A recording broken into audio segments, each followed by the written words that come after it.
Bueno, en la clase anterior estuvimos trabajando situaciones de equilibrio y de desequilibrio donde intervenían sustancias puras. Salvo la última parte que trabajamos la regla de las fases, todo venía siendo para sustancias puras, donde analizamos distintos procesos, ¿sí? En particular cambio de fase. Ahora nos interesa ver qué ocurre con sistemas que están compuestos por más de una sustancia, ¿sí?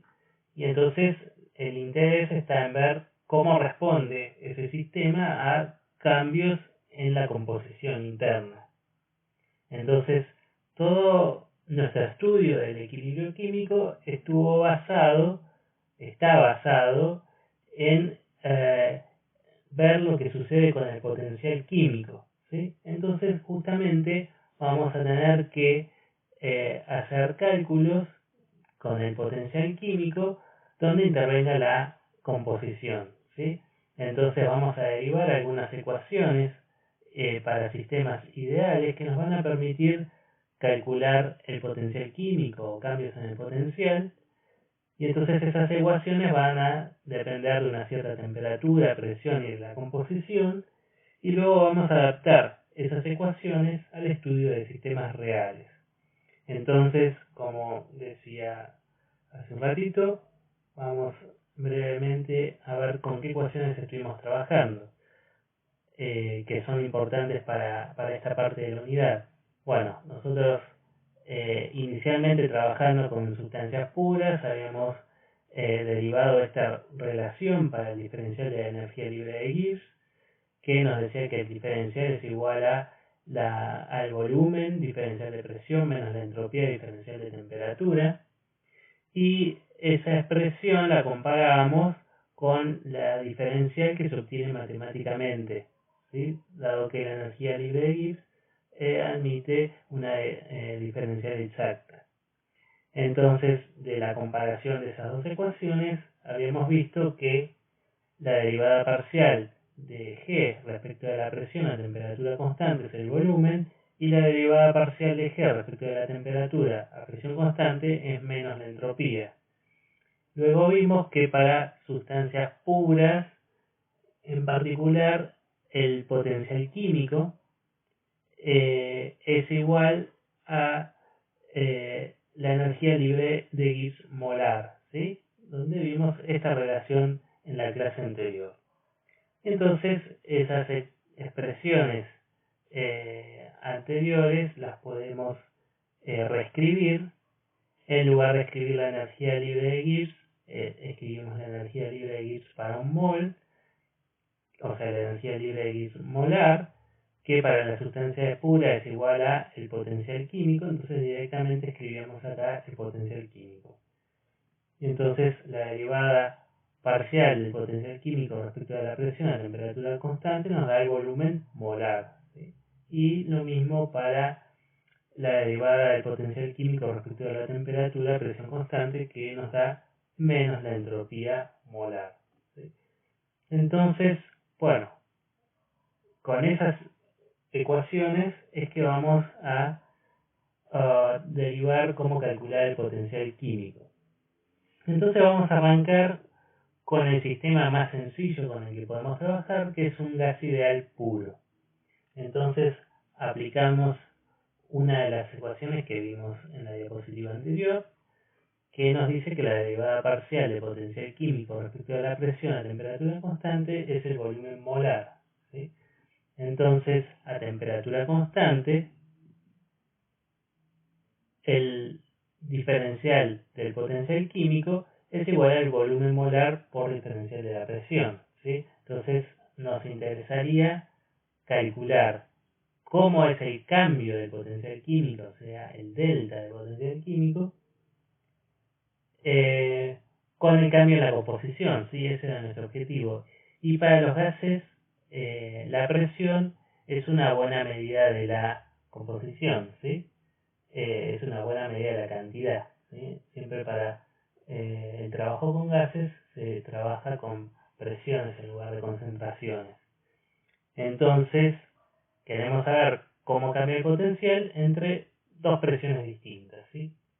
Entonces, para eso tenemos que integrar esta expresión y la vamos a integrar entre una presión inicial y una presión final.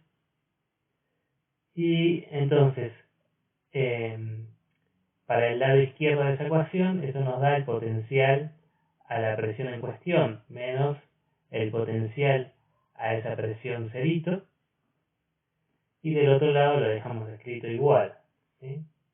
Entonces, seguimos trabajando con esa expresión, donde, bueno, el volumen cambia para el proceso, pero ese cambio lo podemos predecir con la ley de los gases ideales. Entonces, en lugar de escribir el volumen molar, acá usamos P por B es igual a N por R por T, pero como es el volumen molar, o sea, para un solo mol, N vale 1 y por eso directamente no lo escribo y solo escribo RT sobre la presión, ¿sí?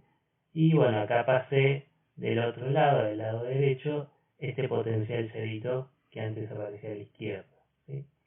Entonces, bueno, a temperatura constante venimos trabajando, entonces RT sale de la integral y me queda una integral de 1 sobre P diferencial de P, que nos da la forma conocida del logaritmo natural de la presión final sobre la presión inicial, ¿sí? Entonces llegamos a esta ecuación. En particular se define a esta presión inicial, esta presión cerito, como un bar, ¿sí? Entonces, como este denominador vale la unidad, simplemente no lo escribimos, ¿sí? Y entonces solo cambia la presión del numerador. Entonces nos queda el potencial cerito, que lo vamos a llamar potencial estándar, porque sería entonces el potencial correspondiente a esta presión, que es la presión estándar. Entonces nos queda que el potencial es igual al potencial estándar más RT logaritmo natural de la presión, ¿sí? Entonces es importante tener en cuenta que, como mencionaba recién, ese potencial estándar está definido para una presión en particular, que es la de un bar, ¿sí? O sea que es función de la temperatura. Mientras que el potencial en general sería función tanto de la presión como de la temperatura, ¿sí? Entonces, para ver cómo es la variación de ese potencial para el gas ideal a temperatura constante, hacemos este gráfico, ¿sí? Donde graficamos el potencial versus la presión. Solo para simplificar un poquito el gráfico, en lugar de escribir el potencial en el eje Y, pongo el potencial menos el potencial estándar, ¿sí? De manera tal de, para esta ecuación, independizarme del valor en particular que tenga el potencial estándar, ¿sí? Y eso me permite darme cuenta que, primero, esto sigue una ecuación que tiene forma de logaritmo, ¿sí? Es RT logaritmo natural de la presión, que es la variable X sería, ¿no? Entonces, esto sigue la gráfica de un logaritmo. Cuando la presión vale la unidad, esta ecuación me dice que el logaritmo vale 0, entonces el potencial es igual a el potencial estándar, lo cual tiene mucho sentido porque justamente definimos el potencial estándar como el potencial a una presión de la unidad, ¿sí? De un bar. A presiones superiores, entonces el logaritmo va a ser un número positivo, y a presiones menores que 1 va a ser un número negativo, ¿sí? Entonces, ese gráfico de la diferencia entre el potencial y el potencial estándar va a pasar por 0 cuando la presión vale 1, y va a tomar valores superiores, o sea positivos, quiero decir, a valores mayores de presión, y valores negativos a valores de presión menor que 1. ¿sí? Bien, entonces ya tenemos una forma de calcular el potencial, aunque para una sustancia ideal, ¿sí? ¿Qué pasa con un gas real? Bueno, el comportamiento que esperamos para el gas ideal, lo acabo de graficar, sería este logaritmo, ¿sí? Donde graficamos potencial versus la presión, ¿sí? Como acá es el potencial directamente, no potencial menos potencial estándar, entonces esta curva no va a cortar el eje en el valor de 1, ¿sí? Va a cortar en otro valor. Pero la forma de la curva tiene que ser lógicamente la misma, como vemos acá abajo, ¿sí? El potencial va a ser una constante más RT logaritmo de algo, de la presión, ¿sí? Entonces la forma va a seguir siendo logarítmica.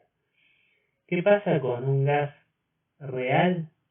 Bueno, cuando hacemos ese gráfico y por alguna medición logramos determinar el potencial químico para esa sustancia, para ese gas real, vemos que en lugar del comportamiento ideal nos da esta línea punteada, ¿sí? Que es un garabato básicamente, solo mostrada así para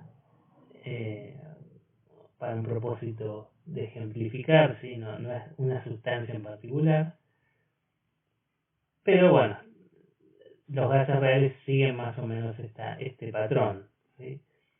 Donde lo que vemos es que a presiones muy bajitas el comportamiento ideal y el real tienden a parecerse bastante. Eso tiene sentido porque justamente la presión muy baja implica que hay bueno, muy pocas moléculas ahí interactuando, entonces justamente hay muy poca interacción, es lo que quiero decir.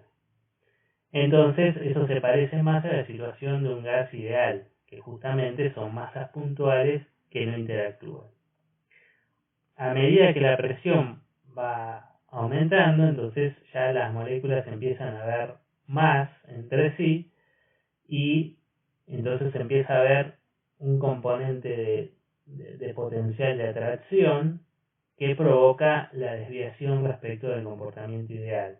Y si seguimos aumentando la presión, bueno, ya las moléculas empiezan a ver también en un sentido donde domina el potencial repulsivo, ¿sí? Entonces eso aplica que también haya desviaciones en el otro sentido, ¿sí? Entonces, sucede que, como mencionaba al principio, toda la teoría de equilibrio la vamos a desarrollar, ya la venimos desarrollando sobre la base del potencial químico, ¿sí? Entonces, ya que tenemos una forma de calcular el potencial químico, que bueno, la desarrollamos para un sistema ideal, pero tenemos una forma de calcular ese potencial, entonces queremos seguir usando esa expresión, incluso para los sistemas reales. Entonces, se adaptan las ecuaciones de manera tal de poder seguir usándolas con sistemas reales. Entonces, para un gas real, esa ecuación se reescribe un poco y el potencial químico sigue la misma forma, ¿sí? Con el mismo potencial estándar definido para una presión de un bar, pero tenemos RT, el logaritmo natural de una F en lugar de la presión, y esa F se llama fugacidad. Y la fugacidad se define de la siguiente forma: como el producto de una constante que se llama coeficiente de fugacidad por la presión. Entonces, ¿cuál es la idea de trabajar con fugacidades? Bueno, la situación es la siguiente. Uno experimentalmente obtuvo los potenciales y está haciendo la gráfica de potencial versus la presión. Y cuando en la ecuación de gas ideal pone la presión del gas, resulta que en lugar de tener el potencial que se predecía para el gas ideal, tiene otro, ¿sí? Entonces, al trabajar con fugacidades, lo que se hace es esa presión se multiplica por un factor de corrección de manera tal de que ahora sí, para el gas real se cumple esta forma logarítmica del gas ideal, ¿sí? Entonces lo que hacemos es que como con la presión real no funciona, yo esa presión real la multiplico por un número y entonces tengo otra presión distinta que se llama fugacidad, que sí me da el comportamiento ideal, ¿sí? Entonces, si yo hago el gráfico de potencial químico versus fugacidad, en lugar de presión, voy a tener esta forma de aquí, ¿sí? ¿Y cómo se miden las fugacidades? ¿Cómo se determinan los coeficientes de fugacidad en particular? Bueno, para eso partimos de la misma expresión que usamos antes, de que la derivada parcial de potencial químico respecto de la presión a temperatura constante es el volumen molar, y entonces a temperatura constante el diferencial del potencial químico es igual al volumen molar diferencial de presión, ¿sí? Entonces esto lo planteamos para nuestro sistema, que es un gas real, ¿sí? Y podemos en paralelo plantear la expresión para un gas ideal, ¿sí? Entonces yo agrego este subíndice simplemente porque me va a interesar comparar el comportamiento de uno y de otro sistema, ¿sí? Entonces, para no confundirnos, agrego el subíndice, ¿sí? Entonces, yo puedo restar estas dos ecuaciones como una manera de comparar el comportamiento real con el ideal, ¿sí? Y entonces acá tomé el diferencial de presión como factor común, y entonces voy a comparar cómo cambia esto entre dos presiones, ¿sí? Entre una presión muy baja, cercana a cero, ¿sí? Que vamos a tratar como presión cero, y una presión P, ¿sí? Arbitraria. Entonces, integramos de los dos lados de esta ecuación. De este lado, fíjense cómo quedaría. Al hacer la integral entre 0 y P, sería el potencial químico a una presión de P menos el potencial químico real, sería, a la presión de 0. Y en este otro miembro de la ecuación, en este segundo término, sería el potencial ideal menos el potencial ideal a la presión 0, ¿sí? Ahora, el comportamiento ideal a la presión 0 y el comportamiento real a la presión 0 convergen, ¿sí? Fíjense como vemos aquí, ¿sí? Básicamente porque entonces el gas real tiende a parecerse a tan bajas presiones, digamos, acercándose a 0, se parece mucho al comportamiento ideal. Entonces, esos potenciales a presión 0 en el gas ideal y en el gas real son lo mismo y se cancelan, y por eso solo escribo el potencial a la presión P y el potencial ideal a la presión P, ¿sí? Y del otro lado dejamos las integrales planteadas, ¿sí? Solo que yo acá volví a distribuir el diferencial de presión, ¿sí? Entonces, para este lado de la ecuación, yo ya tengo una forma de calcularlo, ¿sí? Porque el potencial del gas real lo puedo escribir como dice acá arriba, ¿sí? El potencial sería el potencial estándar más RT logaritmo natural de la fugacidad, que es lo que puse aquí. Y el potencial ideal sería el potencial estándar más RT logaritmo natural de la presión, ¿sí? Entonces se dan cuenta que eso hace que los potenciales estándar se cancelen y aplicando las propiedades de los logaritmos, ¿sí? Esto es RT logaritmo natural de f menos RT logaritmo natural de la presión sería RT logaritmo natural de f sobre la presión, ¿sí? Entonces, esa expresión la reemplazamos en el lado izquierdo de la ecuación anterior, ¿sí? Y entonces me queda que esto que pusimos acá abajo es igual a estas integrales, ¿sí? Y estas integrales no las vamos a seguir desarrollando, salvo que me interesa que reconozcan que la fugacidad sobre la presión es el coeficiente de fugacidad, ¿sí? Fíjense que la fugacidad se define como el coeficiente por la presión, o sea que la fugacidad sobre la presión es el coeficiente, ¿sí? Y el 1 sobre RT luego pasamos dividiendo del otro lado de la ecuación, ¿sí? Y entonces, estas integrales las podemos interpretar de la siguiente forma. Fíjense que la integral entre 0 y P del volumen molar diferencial de presión es el área bajo la curva de una gráfica de presión versus volumen, ¿sí? Entonces, uno tendría que hacer el experimento de poner, bueno, un molde del gas real y lo va comprimiendo o expandiendo y va registrando el volumen que tiene, ¿sí? Entonces eso le daría esta curva punteada, ¿sí?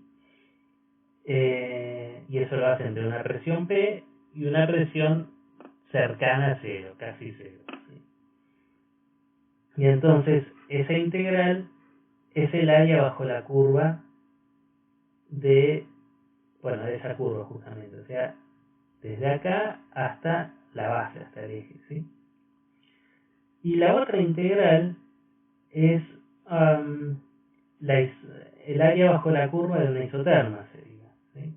O sea, tenemos la isoterma predicha por la ley de los gases ideales, y la integral entonces es justamente el área bajo esta curva, ¿sí? Entonces yo hago la resta de esta área bajo la curva real y menos el área bajo la curva ideal, ¿sí? Entonces la diferencia sería esta área de acá, bueno, con el signo negativo, ¿no? Entonces esta sería la forma de obtener experimentalmente los coeficientes de fugacidad, ¿sí? Hacer el experimento del volumen para el gas real y compararlo con el comportamiento inicial, calcular las áreas y de esa diferencia surge el coeficiente de fugacidad. Bien, eso solo lo cuento para que digamos, romper con la idea de que el coeficiente de fugacidad es como una magnitud medio esotérica que sale, digamos, mágicamente. La medición de esa propiedad es muy sencilla, ¿sí? Bien, entonces ahora que ya sabemos cómo calcular los potenciales para gases puros, vamos a ver cómo se mide el potencial, cómo se calcula para mezclas de gases, ¿sí? Entonces vamos a trabajar con mezcla de gases ideales. Entonces tenemos la siguiente situación. Imaginemos que tenemos de un lado de un compartimiento doble una mezcla de nitrógeno y de hidrógeno, ¿sí? Y están separados del otro compartimiento por medio de una membrana que es permeable solamente al hidrógeno, ¿sí? Entonces, cuando se alcance el equilibrio, la pregunta es ¿qué va a pasar con las presiones? ¿Sí? ¿Qué presión voy a registrar de este lado? Entonces, lo que va a suceder es que el hidrógeno, como puede pasar del otro lado, va a difundir libremente, ¿sí?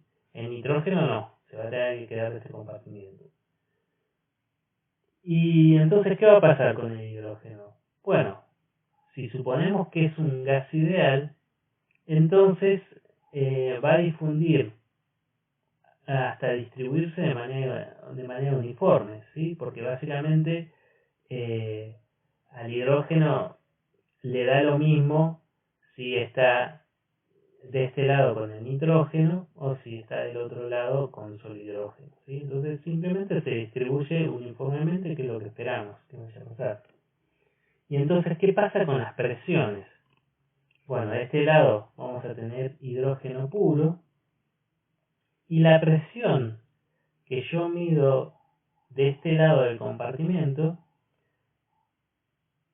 se conoce como, sería lo que se corresponde con la presión parcial del hidrógeno, ¿sí? Porque la definición de presión parcial es como la presión que tendría un componente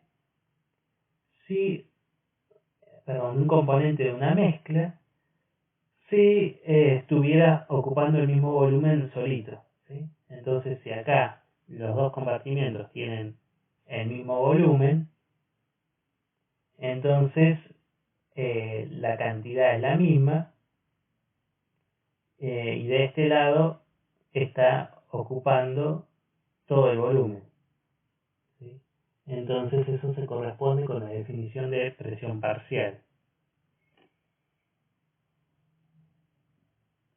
Entonces, en otras palabras, la presión que yo mido de este lado, que es la presión total de este lado, es igual a la presión parcial en la mezcla, ¿sí? Entonces, ¿qué pasa? Si se alcanzó el equilibrio, eso significa que el potencial químico para la sustancia en cuestión, que es el hidrógeno, tiene que ser la misma de este lado, donde está puro, que de este otro lado, que es donde está en una mezcla. Y nosotros sabemos la forma de calcular el potencial químico para un gas ideal puro, ¿sí? Entonces el potencial químico para ese gas ideal puro, que acá le ponemos la letra A, en este caso sería el hidrógeno, sería igual al potencial químico estándar más RT, logaritmo natural de la presión, ¿sí? Esto aplicado al lado puro, ¿sí?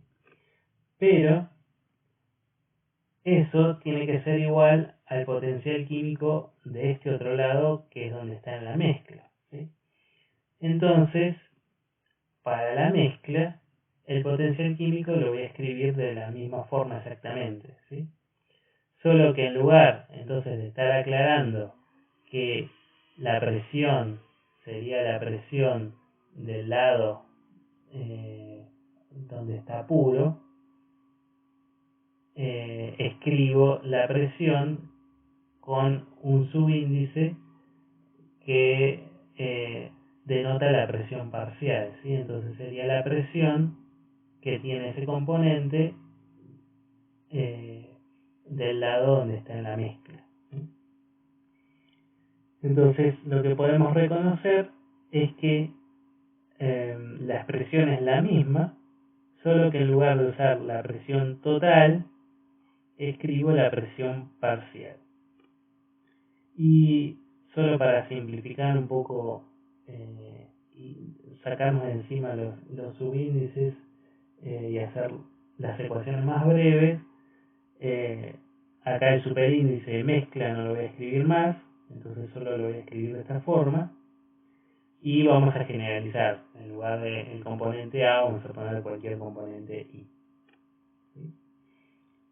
Entonces con eso, ya que conocemos cómo calcular para gases, vamos a ver cómo se calcula para líquidos, ¿sí? Entonces vamos a trabajar con otra vez el modelo más simple de una mezcla donde intervienen líquidos, es el de solución ideal.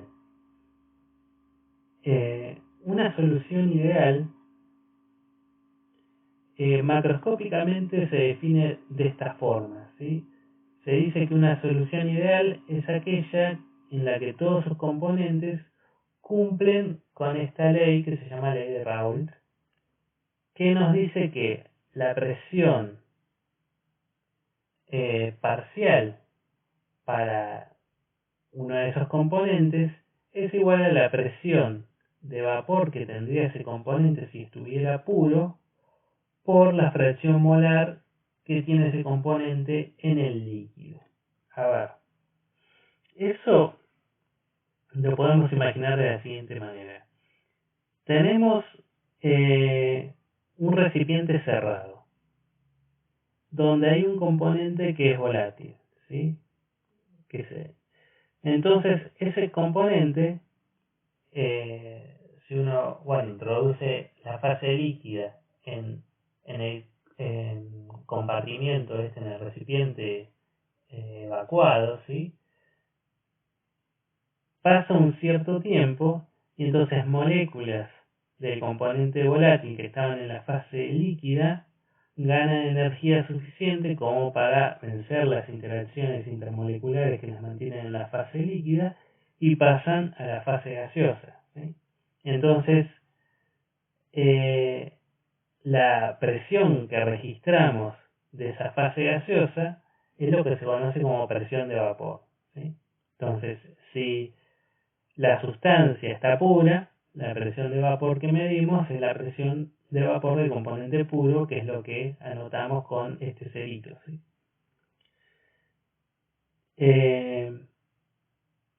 Y entonces la ley de Raoult establece que en una mezcla, yo la presión que mida acá para la fase gaseosa se corresponde con la relación de moles que hay en la fase líquida. Es decir, si yo tengo la mitad de los moles de mi sustancia en la fase líquida, eso significa que en la fase gaseosa voy a medir la mitad de presión parcial que mediría si el componente estuviera puro, ¿sí?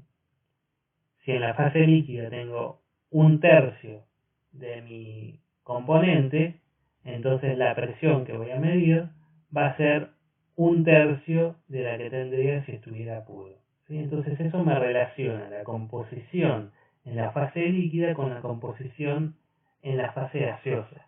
Esa es la gracia de esta ley, que en principio es una ley empírica que se estudió hace mucho tiempo, sin un fundamento riguroso, ¿sí? Es algo que surge de la observación, pero que usando el formalismo de la termodinámica se puede deducir que un líquido que cumple con esta propiedad, ¿sí? En realidad una mezcla de líquidos que cumplen con esta propiedad, tienen que cumplir con las condiciones que se indica acá abajo, ¿sí? Que el cambio de energía interna de la mezcla es igual a cero. Eso significa que la energía interna de la mezcla es igual a la suma de la energía de cada componente, ¿sí? O sea que la energía de un componente no es alterada por la presencia del otro componente en la mezcla y viceversa, ¿sí? Y también la otra condición es que el delta de volumen de la mezcla tiene que ser igual a cero. Eso implica que el volumen molar de un componente no es alterado por la presencia del otro componente, ¿sí? En otras palabras, los volúmenes son aditivos, ¿sí? Entonces, esto denota que en una solución ideal lo que no hay es una interacción diferencial entre los componentes, ¿sí?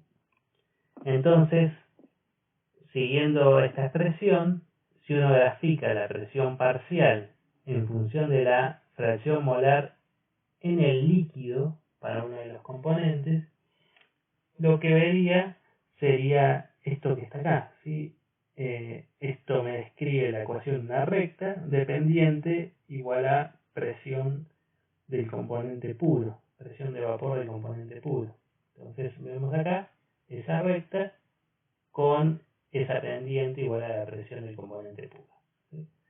Y bueno, acá hay otra recta dibujada porque esto está pensado para una mezcla de dos componentes, y cuando la fracción molar de un componente aumenta, la fracción molar del otro disminuye, ¿sí? Entonces esta recta roja sería como para el segundo componente, que tendría un eje paralelo a este eje X, pero que aumenta en la otra dirección, ¿sí?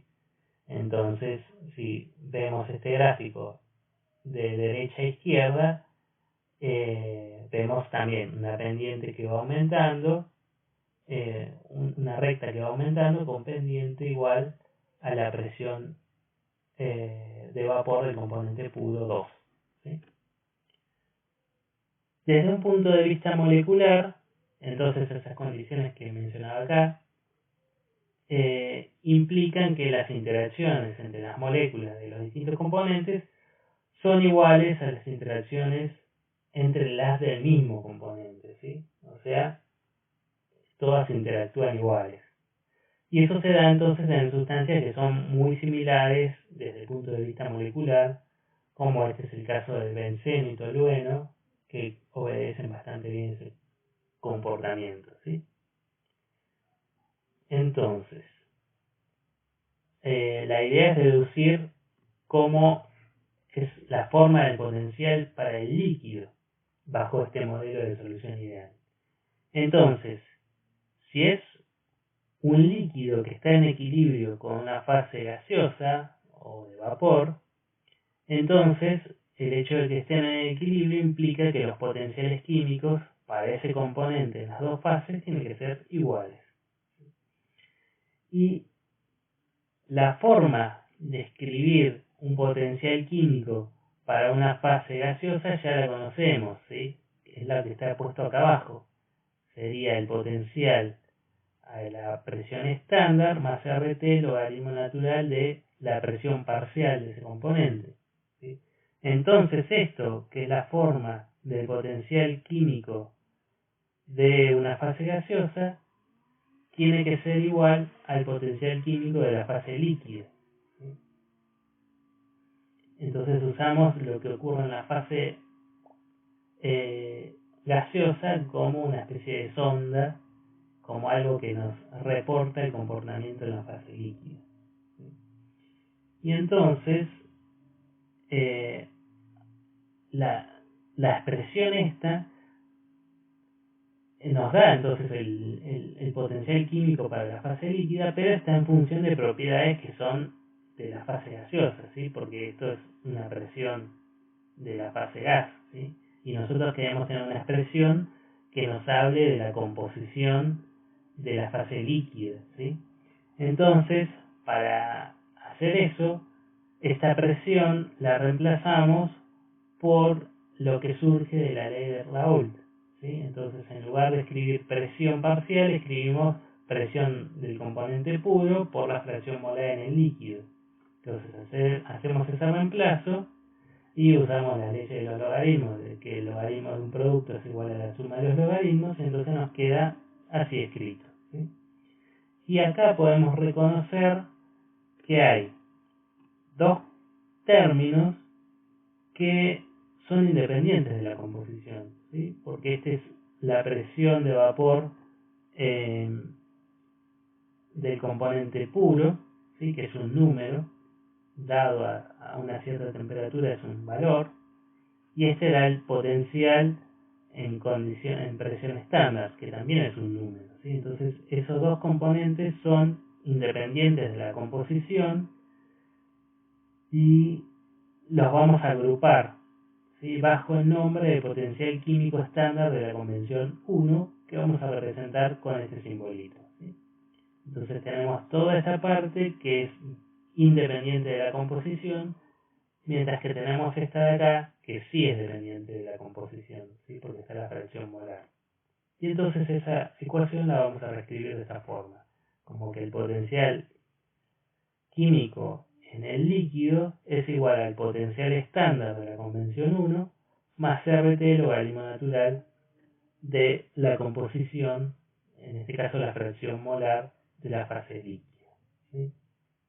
Bien. Ahora, ese comportamiento ideal lo obedecen pocas mezclas, ¿sí? Entonces, entre el universo de comportamientos que se ven para soluciones reales, ¿sí? Hay un grupo de comportamientos que se pueden modelizar con, con un comportamiento en común, ¿sí? Que es el comportamiento de una solución idealmente diluida.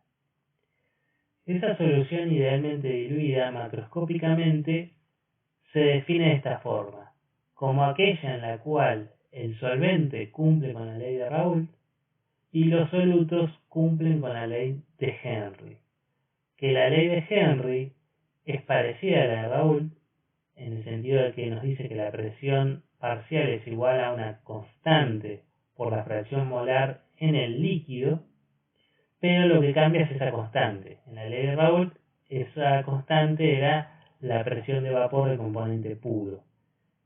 En la ley de Henry, esa constante es otra que recibe el nombre justamente de constante de Henry. Y esa constante de Henry, para un componente I, lo que es importante es que depende del disolvente en el que esté esa sustancia. Y digo disolvente porque la ley de Henry lo obedecen justamente los solutos, ¿sí? Solutos que están muy diluidos, ¿sí? Entonces, más o menos el escenario sería el siguiente. Este comportamiento de la ley de Henry se estudió principalmente, o al menos inicialmente, con mezclas donde intervienen gases que son muy poco solubles en la fase líquida, ¿sí? Entonces están muy diluidos.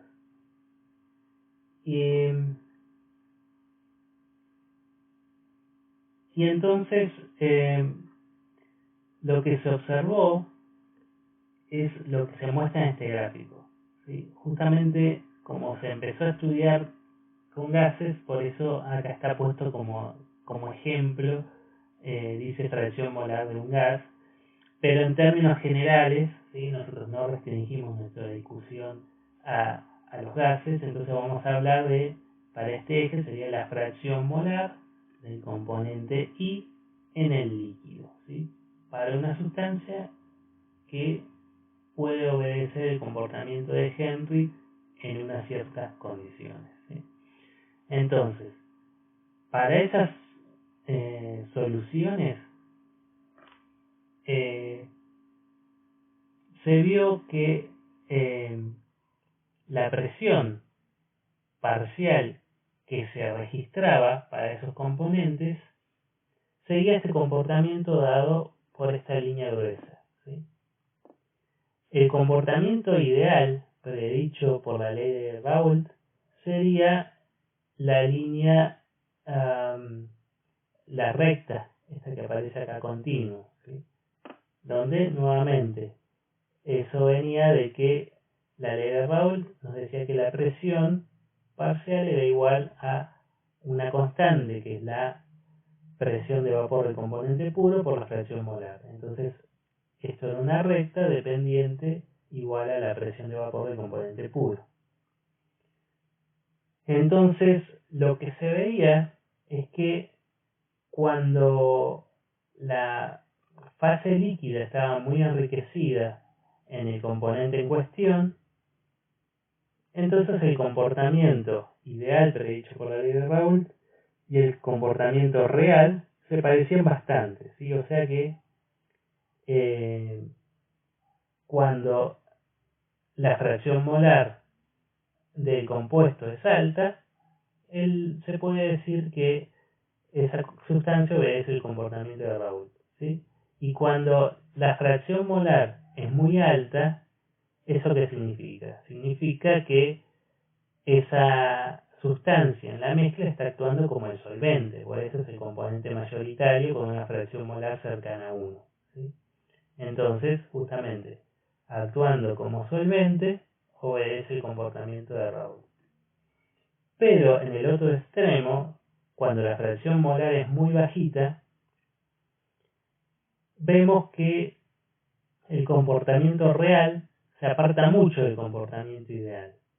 Sin embargo, hay una región en la cual el comportamiento real sigue un comportamiento lineal, ¿sí? Ven esto de aquí. Entonces, a ese comportamiento real le podemos ajustar una recta, cuya pendiente es una constante que recibe justamente el nombre de constante de Henry, ¿sí? Entonces, la ley de Henry describe este gráfico de presión parcial versus fracción molar para fracciones molares muy bajitas de la sustancia, ¿sí? O sea, cuando la sustancia está actuando como soluto. Eso desde un punto de vista molecular implica que los solutos están tan diluidos que sus moléculas solo interactúan con moléculas de solvente, ¿sí? Y entonces, en otras palabras, estamos diciendo que la concentración de los solutos tiende a cero, ¿sí? Entonces, en esas condiciones es que se empieza a ver el comportamiento de Henry.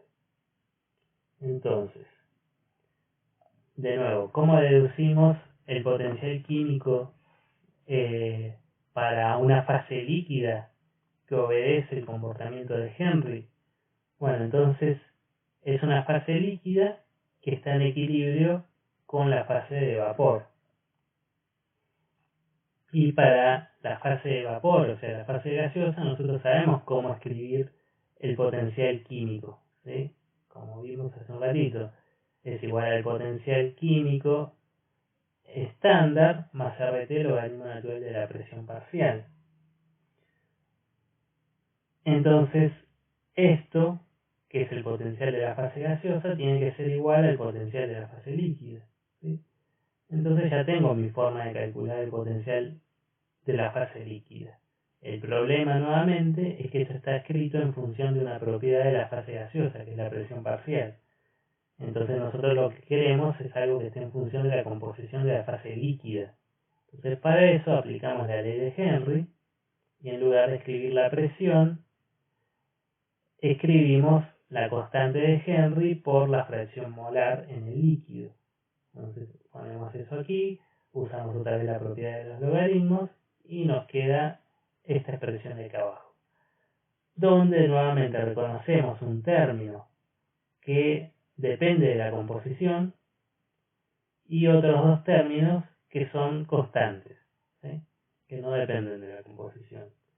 Entonces los agrupamos a esos términos independientes de la composición en lo que llamamos un potencial químico estándar de la convención 2. Acá está mal escrito. Esto es 2 y este es un 2.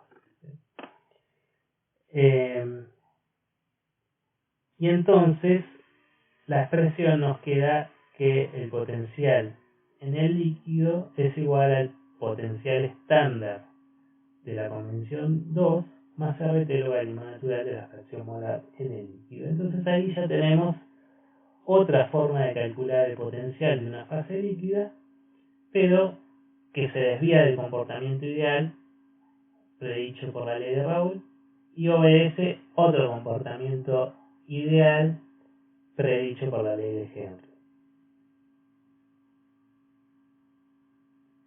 Bien. Habiendo entonces aprendido eso, cómo calcular los potenciales químicos de fases líquidas, vamos a ver algunas aplicaciones o algunas consecuencias que tiene eso en cosas más concretas, ¿sí?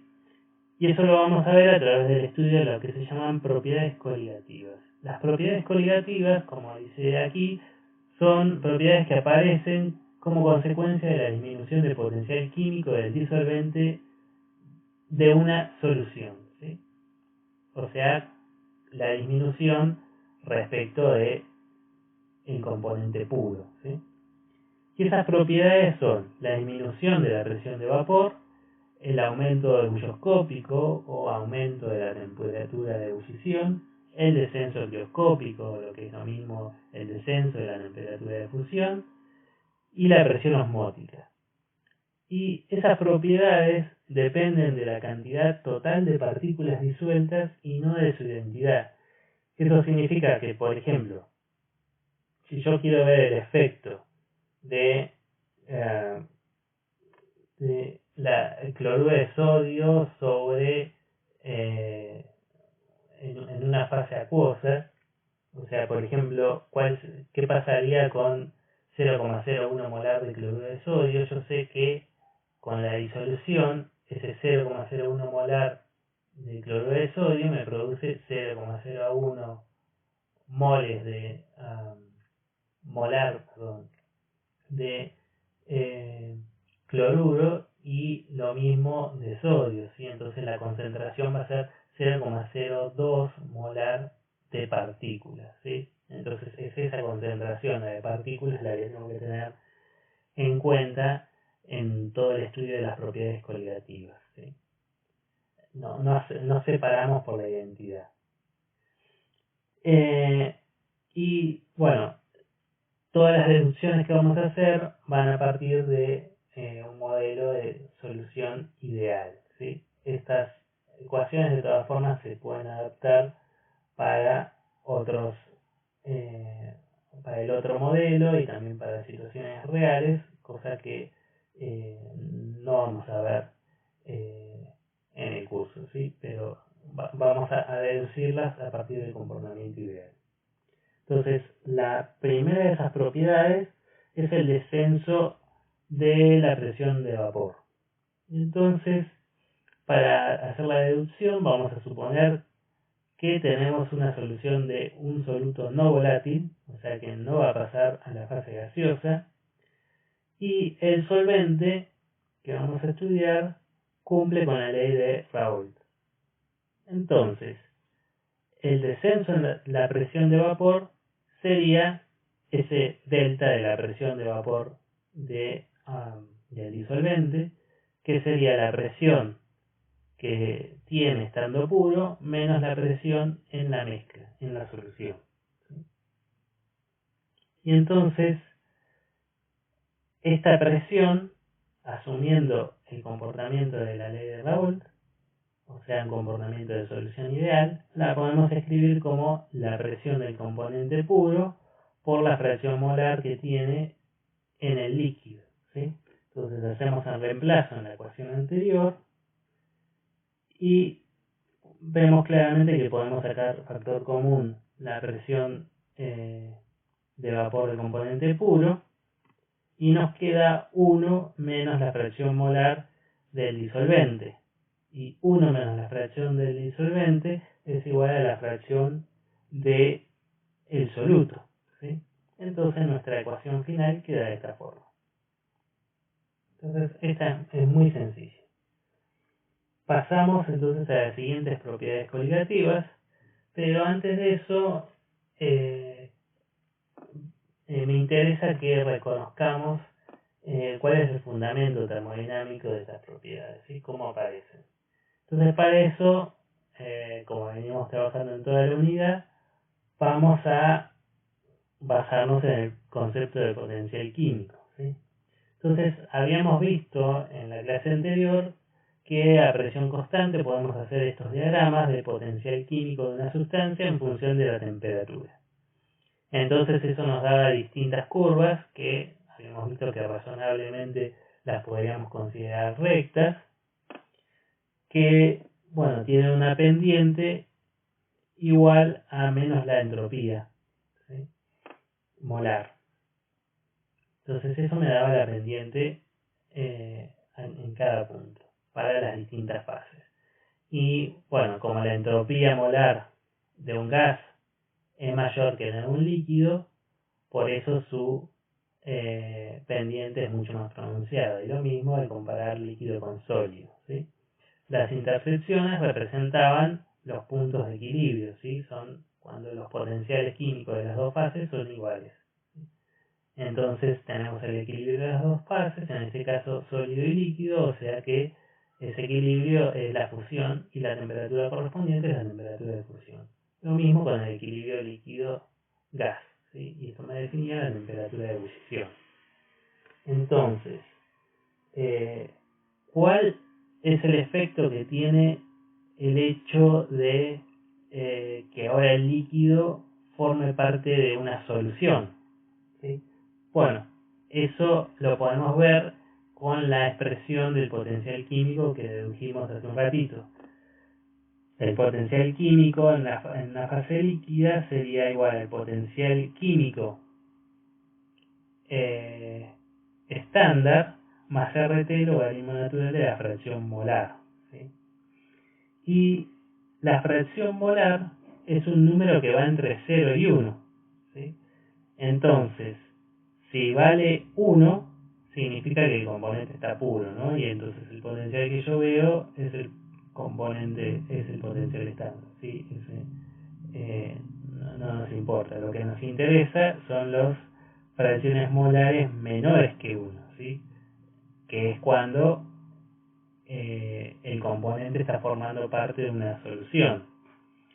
Entonces, si la fracción molar es menor que 1, eso significa que el logaritmo va a ser negativo y el potencial del líquido va a ser menor que el potencial estándar, ¿sí? Entonces, a una dada temperatura, yo voy a observar para el líquido un potencial que en lugar de ser este, del puro, va a estar más abajo. Y lo mismo lo voy a observar para todo el rango de temperaturas, ¿sí? Mientras tenga líquido, obviamente. Entonces voy a ver este desplazamiento de la curva de potencial, ¿sí? Y que existe ese desplazamiento de la curva del potencial del líquido en una solución implica que las intersecciones con los potenciales del sólido y del gas ocurren a temperaturas diferentes, ¿sí?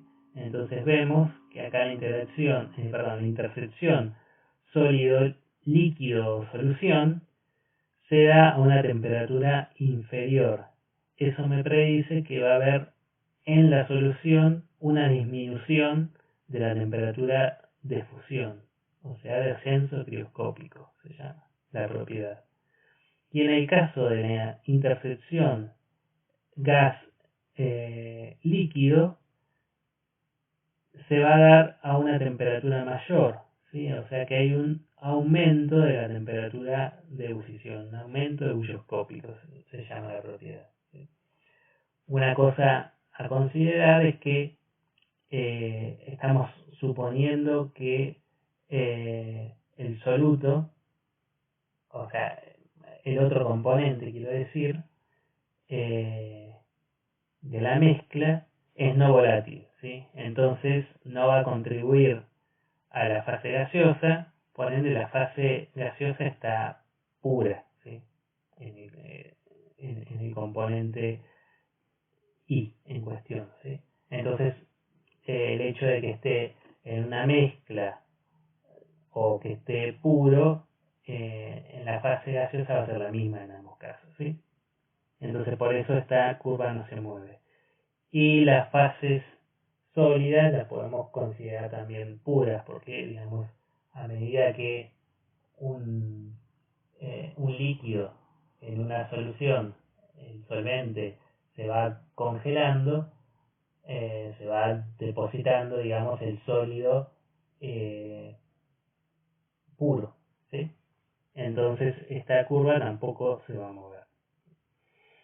Y bueno, entonces esto que vemos en en el diagrama del potencial químico versus la temperatura, lo vamos a ver también un reflejo en los diagramas de fase, ya que vimos en la clase anterior que son dos diagramas muy conectados, ¿sí? Entonces, ¿cómo se ve afectado el diagrama de fases por el hecho de que la fase líquida esté en una solución? Bueno, podemos ver acá en esta línea negra sería el comportamiento del componente puro, ¿sí? Entonces, recién dedujimos que la presencia de un soluto, o sea, el hecho de que esta sustancia esté formando parte de una solución, implica que ese solvente va a tener una presión de vapor menor, ¿sí? Se produce un descenso en la presión de vapor. O sea que la presión que vamos a registrar en el equilibrio entre la fase líquida y gaseosa va a ser menor para una temperatura dada, ¿sí? Entonces, en lugar de observar esta presión para esta temperatura, voy a observar una menor. Y eso va a ocurrir en todo el rango de temperaturas, ¿sí? Entonces, si yo me enfoco en lo que pasa a una presión de una atmósfera, ¿sí?, que es la que corresponde al punto de ebullición normal, veo que si estuviera puro, la temperatura de ebullición sería esta de aquí abajo, ¿sí? Esta de acá, la que corresponde a este punto. Pero yo tengo una presión menor cuando estoy en una mezcla, ¿sí? Entonces, voy a tener una atmósfera de presión de vapor a una temperatura superior, ¿sí? Entonces estoy viendo el aumento ebullioscópico. ¿Y qué pasa con el equilibrio sólido-líquido? Bueno, entonces toda esta curva de el equilibrio gas-líquido ocurre a una menor presión, ¿sí? Se desplazó hacia abajo, en otras palabras.